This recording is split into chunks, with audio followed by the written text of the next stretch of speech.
On March 28, 2002, a strange collaboration between American entertainment titan Disney and Japanese video game company Square was released in Japan. This collaboration took the form of an action RPG titled Kingdom Hearts, a fusion of Disney's iconography and an evolved version of the combat from one of Square's signature franchises, Final Fantasy. Shepherded by longtime Square employee Tetsuya Nomura, the game went on to be a surprise, critical, and financial success. This weird and unexpected combination of two unlikely things is now regarded as one of the defining games of the PlayStation 2 era. It was like the mixture of chocolate and peanut butter in video game form. Cut to 20 years, and a merger of rival Japanese publishers Square and Enix later, the Kingdom Hearts franchise remains one of the publisher's most well-known and beloved, alongside Dragon Quest and the aforementioned Final Fantasy.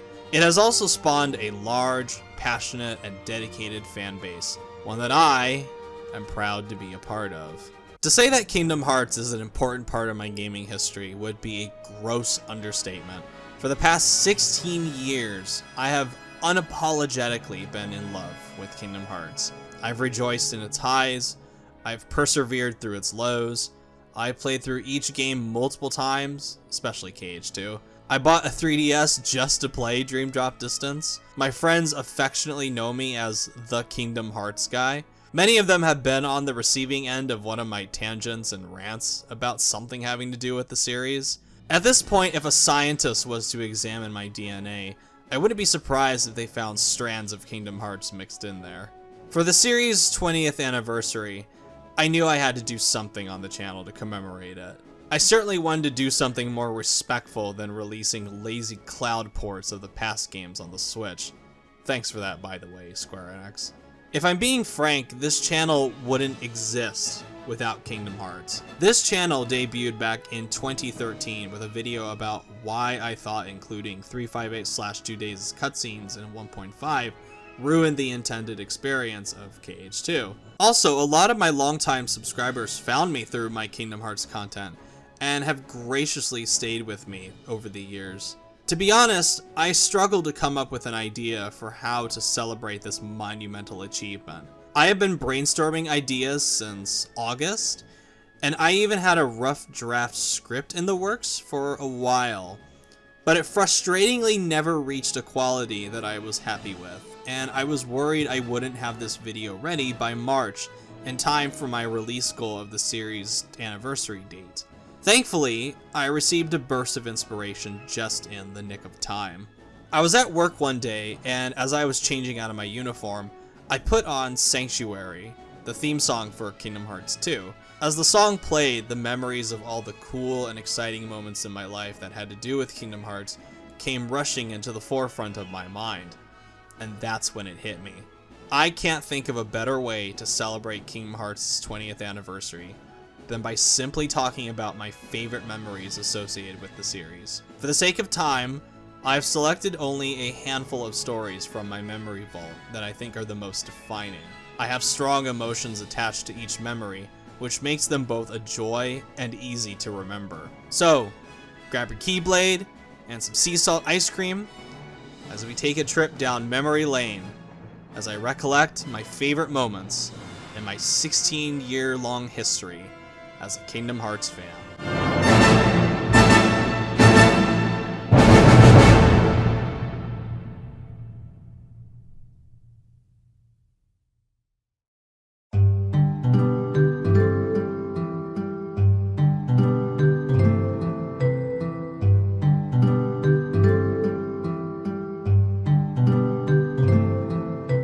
I think the most appropriate place to start would be how I got into this series in the first place. If you can believe it, there was a time when Kingdom Hearts was something I was pretty apathetic towards. Weird, right? Many fans have been with the series for the entire 20-year stretch, but my entry point was its first mainline sequel, Kingdom Hearts 2. One day back in early 2006, I was trading some of my things in at GameStop, and the cashier asked if I wanted to use my store credit to pre-order Kingdom Hearts 2. I guess he assumed that a 12-year-old boy would be interested in the latest action RPG from Square Enix, and took his shot. Little did he know that that question would change my gaming life forever. Luckily, I had a fear of telling people no back then, so I said, sure, why not? And that was that. My pre-order for Kingdom Hearts 2 was secured. I vividly remember that first night playing through the prologue of Kingdom Hearts 2 on March 28th, 2006. While it wasn't a school night, my mom had still set a limit on how much of it I could play that evening. She wanted me to have a good night's sleep and not pull an all-nighter playing my brand spanking new video game. Looking back, I appreciate that she set that limit. While I knew the gist of what happened in the original Kingdom Hearts, I had completely skipped Chain of Memories and had no idea that Sora had been put to sleep by Naminé at the end of that game. I also didn't know that a whole year had passed between the ending of Chain of Memories and the prologue of KH2. When many people talk about KH2, they say that it's a terrible place to start in the series because you absolutely must play KH1 and Chain of Memories to understand what the hell is going on and have an appreciation for it. But that was the exact opposite of my experience. From the moment it started with Sora's line about scattered dreams and the incredible song Sanctuary from Utada Hikaru, the game had my attention. And for 2 wonderful hours, I became engrossed in the story of Roxas and his slow, tragic descent into an existential nightmare. A lot of people scoff at this slow burn of a prologue, but I retain the opinion that this is when Kingdom Hearts as a series hit its storytelling peak. I found the existential crisis that Roxas was going through and the increasing isolation from the friends he deeply cared for intensely relatable. Because I hadn't played Chain of Memories and had very little familiarity with the series' lore, I was able to get into Roxas' mindset of confusion and discovery a lot more than some veterans might have at the time. Similar to Roxas, I was going through a period of my life where I felt disconnected from who I was and the world around me. There isn't a kid around who can't relate to Roxas and his friends dreading the twilight of their summer vacation and cherishing each passing day and adventure they get to experience together. The moment I knew that I had become a Kingdom Hearts fan was the iconic scene of Roxas sadly accepting his fate and returning to Sora as the title card is finally revealed over Yoko Shimomura's heartbreaking music.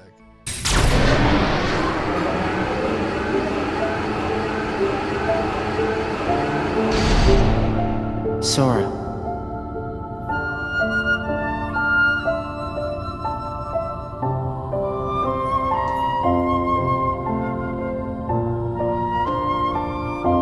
You're lucky.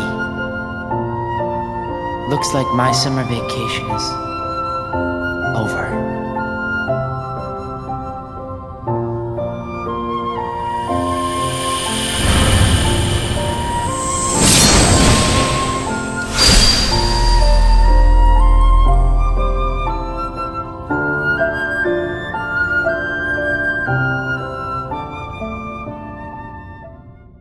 Man, what a scene.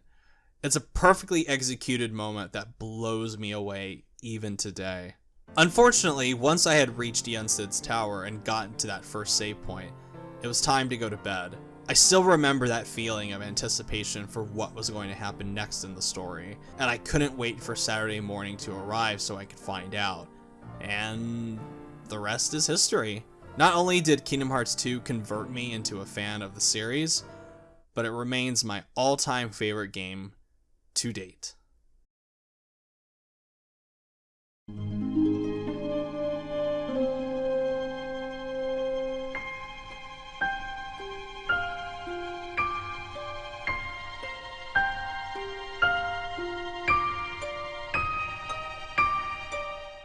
The next memory I chose is a small but important one.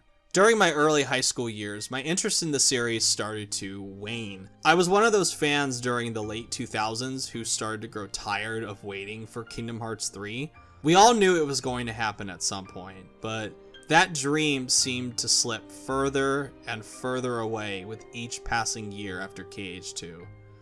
But that all changed with Birth by Sleep. The lead up to Birth by Sleep didn't excite me. I was annoyed that, yet again, we would not be getting a mainline console numbered entry in the series. And what made it worse was that Birth by Sleep would be a prequel to the first game. My teenage self didn't give two shits about seeing how the story began.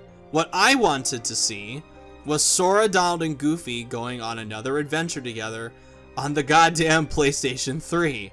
I didn't care about some blue-haired girl and her two friends fighting a bald guy during Cage 2 Final Mix's secret ending, and I sure as hell didn't give a shit about it throughout 2009. But, you know, I was still going to watch the cutscenes. I wasn't that annoyed with it to ignore it completely. On the day of Birth by Sleep's release in Japan, I scoured YouTube for a high quality and subtitled video of all the cutscenes. Thankfully, my search didn't take long. I didn't watch the whole 5-hour video in one sitting, but I managed to finish it in a single day. I was so smug about it too, because I figured I was the first among my friends to see everything Birth by Sleep had to offer. Or so I thought. What I didn't know at the time was that the video I watched didn't include the secret ending. A few days after I had watched the cutscenes, I was at the school library during lunch when one of my friends walked in and asked if I was excited for Kingdom Hearts 3. I gave my buddy a weird look and replied, "Sure, I guess. I will when the thing gets announced." He then smiled at me, pulled out his laptop, and brought up the secret ending to Birth by Sleep that I hadn't seen yet. I was glued to that screen, watching the big story revelations I hadn't seen yet. Master Ansem was still alive? Aqua meets him in the realm of darkness? What was this madness I was witnessing? And then, when that incredible Birth by Sleep rendition of Dearly Beloved started to play, and Master Ansem mentioned a boy that will save them all, I realized exactly where this was going. Not gonna lie, I got a little choked up seeing Aqua shed that single tear, smile with newfound hope, and say out loud, "Sora." Then, the best part. We finally got to see brand new footage of Sora, Riku, and Kairi post Cage 2. We finally got our first confirmation that Kingdom Hearts 3 was coming. We didn't know when and in what way, but that didn't matter. I knew it was coming. That's all I needed back then. When the video ended, I just sat there in stunned silence for a minute. Thanks to that video, my Kingdom Hearts fandom transformed from lukewarm to volcanic lava hot. From that day on, I became the Kingdom Hearts mega fan you see today. Thankfully, in the years that followed, we got even more stuff like Recoded and Dream Drop Distance that teased the future of the series. I could feel it in the air that we were on the verge of getting our white whale, Kingdom Hearts 3. Speaking of which...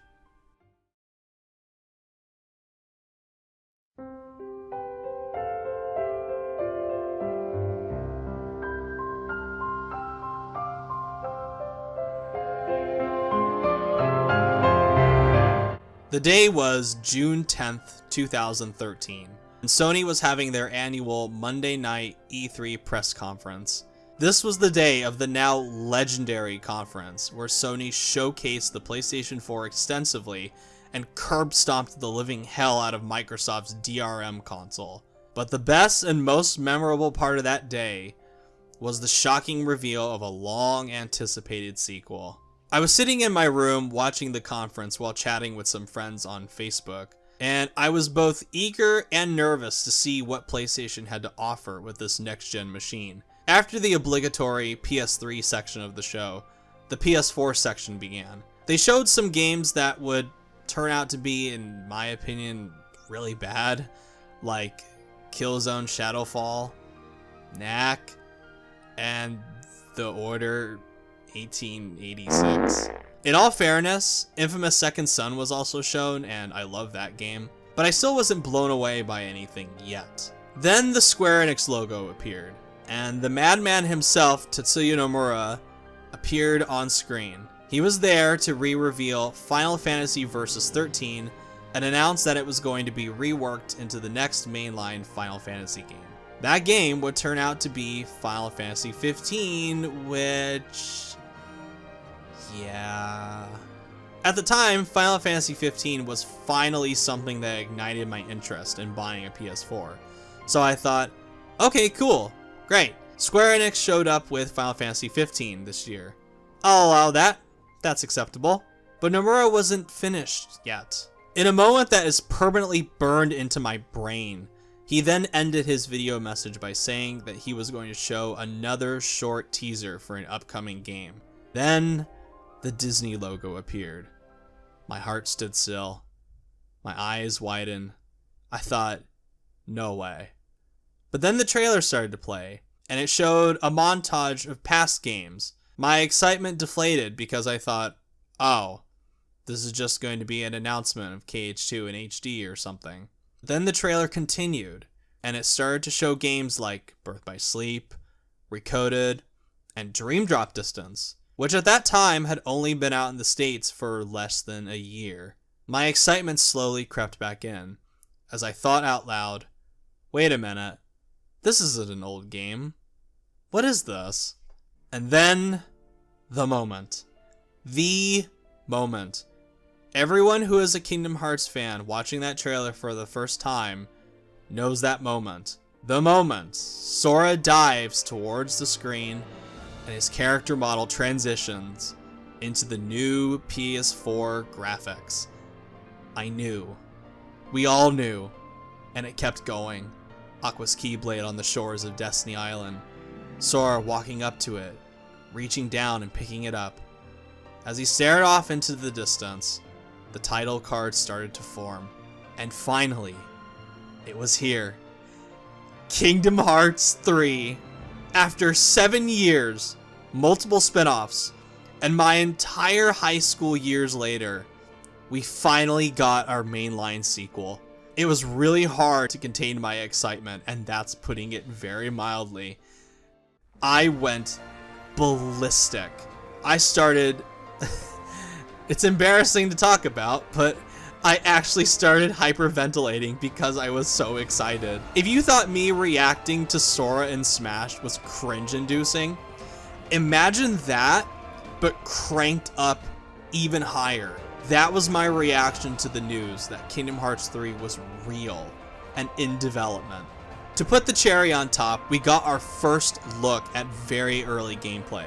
When I watch that footage now, it looks rough, and I wish you could jump on the Demon Tide in the final game. But that footage was mind-blowing back then.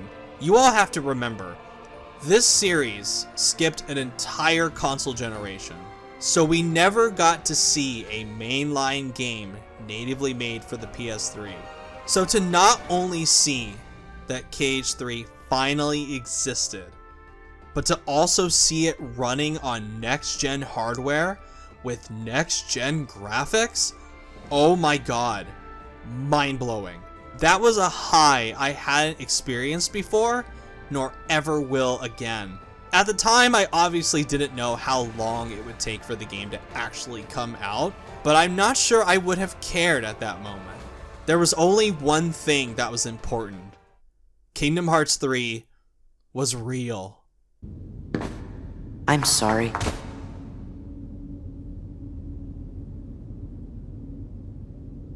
This is real.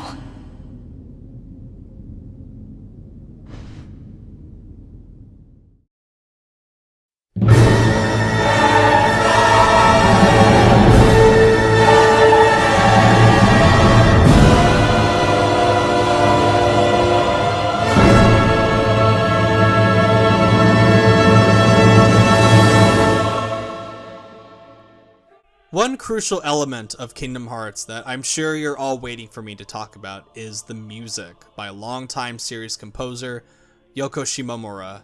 I'm going to hit you all with a hot take.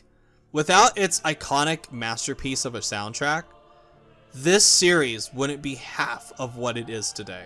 I'd argue that Shimomura is more critical to the success of this series than Nomura himself. Nomura may be the brains behind Kingdom Hearts, but Shimomura is the soul.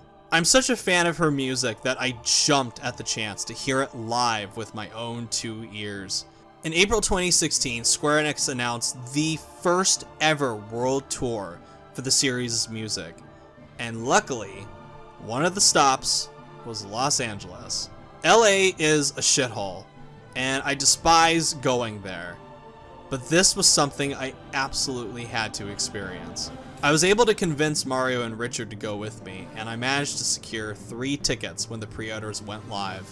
Sadly, I wasn't able to get seats that were anything fancy, nor the VIP pack that allowed us to meet Shimomura, but I managed to get good seats. That was satisfactory.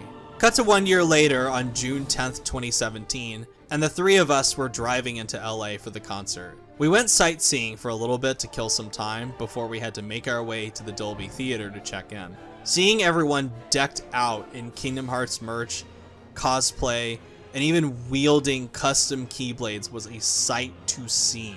I felt so naked wearing only my simple Cage 2 t-shirt. My own people were outclassing me. Shit. About an hour or so later, we were seated in the auditorium waiting for the show to begin. It was a very exciting moment. I had no idea what the program would be, aside from the obvious things like Dearly Beloved, Destati, Vector to the Heavens, and The Other Promise, but I was convinced my favorite piece of music, Lazy Afternoons, wouldn't be played. Then the lights dimmed, and the whole massive auditorium filled with Kingdom Hearts fans like me knew exactly what time it was.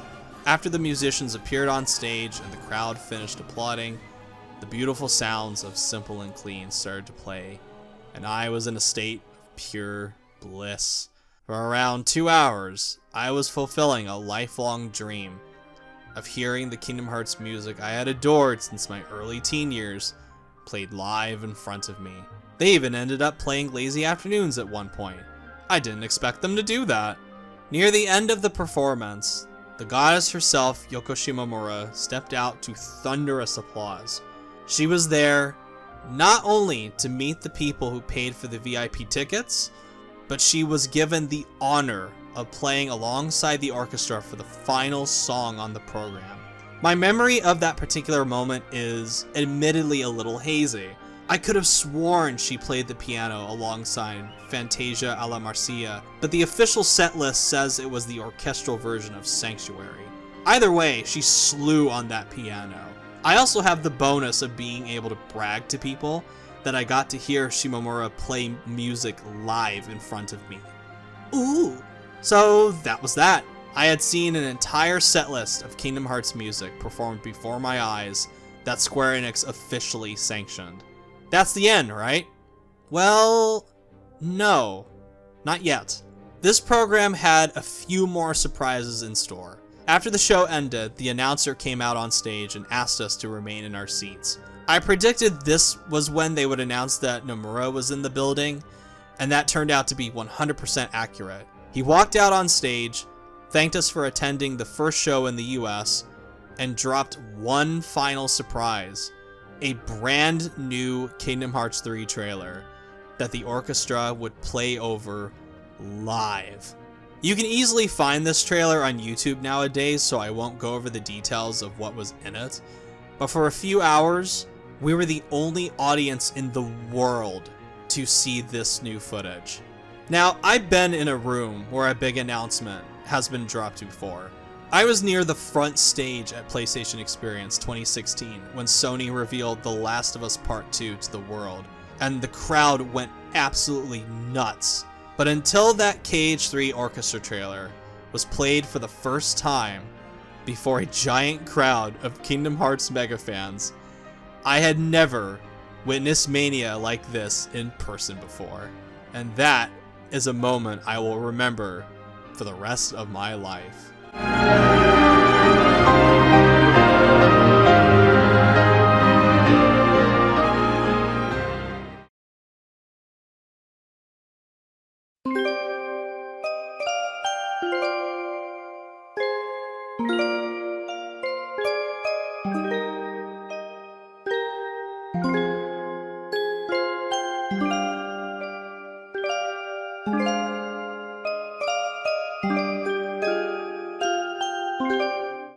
For the final memory, I wanted to talk about actually playing Kingdom Hearts 3 itself.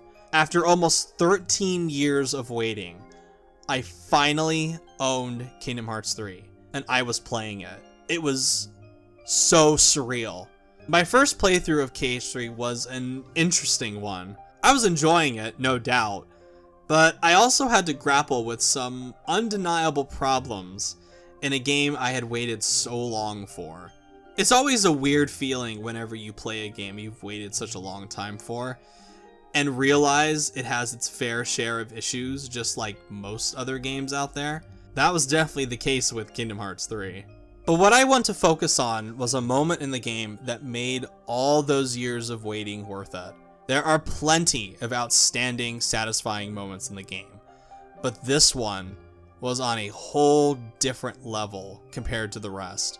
During the third act, there is a scene where the prophecy that was foretold about darkness prevailing and light expiring comes true.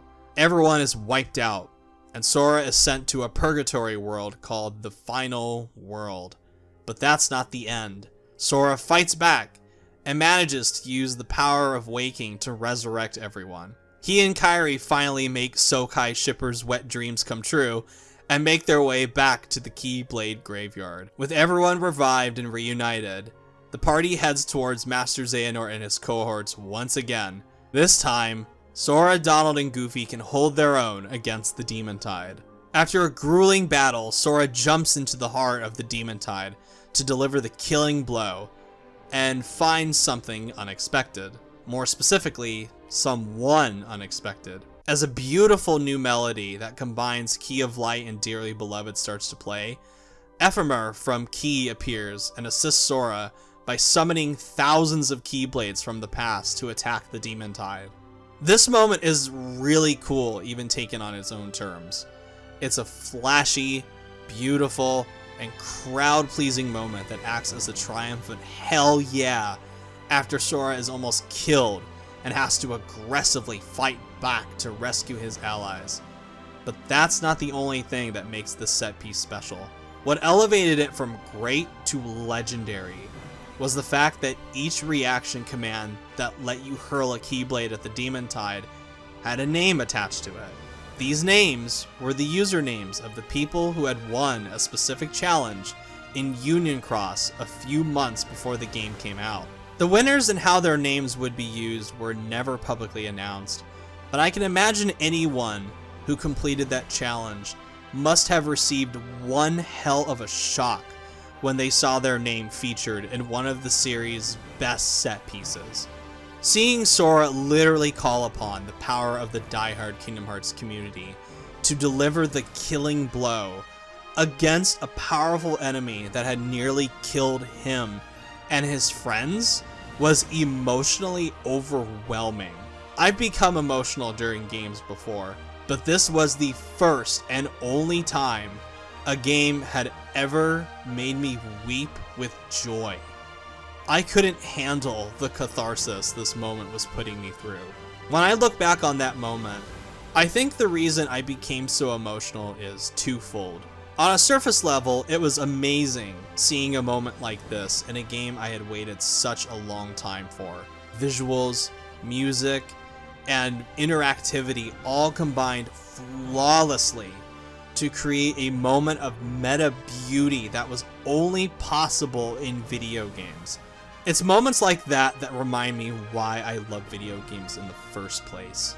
On a deeper level, the moment was powerful because it was moving to see the developers acknowledge how important their fan base is. So many series now feel like they either need to treat their audiences like nostalgia-addicted cash cows, or talk down to them by telling them how terrible they are for loving past entries but not appreciating when the series they love makes nonsensical, annoying changes. What's remarkable about Kingdom Hearts is that I don't think it falls into either of those categories. I think Kingdom Hearts has always been in good hands, even under corporations as cynical as Disney and as dumb as Square Enix. For as irritated as I get sometimes with his incessant cock-teasing, Tetsuya Nomura is a guy who very obviously loves this series. It's his cherished baby, and he wants you to remember that. But he's smart and humble enough to know that it wouldn't be what it is without the fans like me who look beyond the Disney and Final Fantasy exterior to see and appreciate its beating heart. Pun fully intended.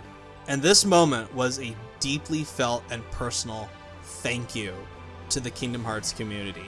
The message was understood loud and clear by me and thousands of others.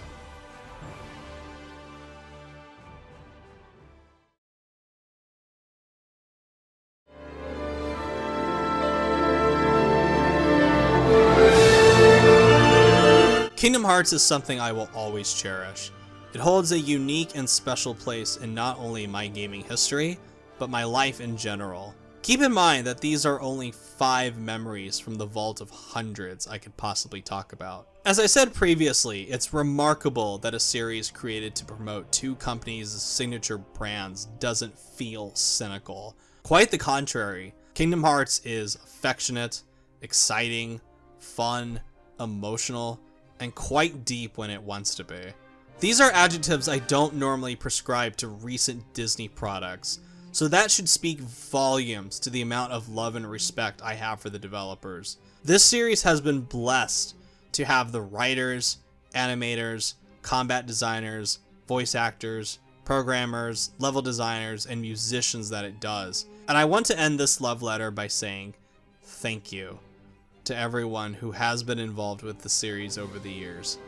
I hope they feel proud of what they have created, because their work will be immortal. I wish I could fully express my gratitude towards them for creating art that has impacted my life for the better and has created some of my most treasured memories.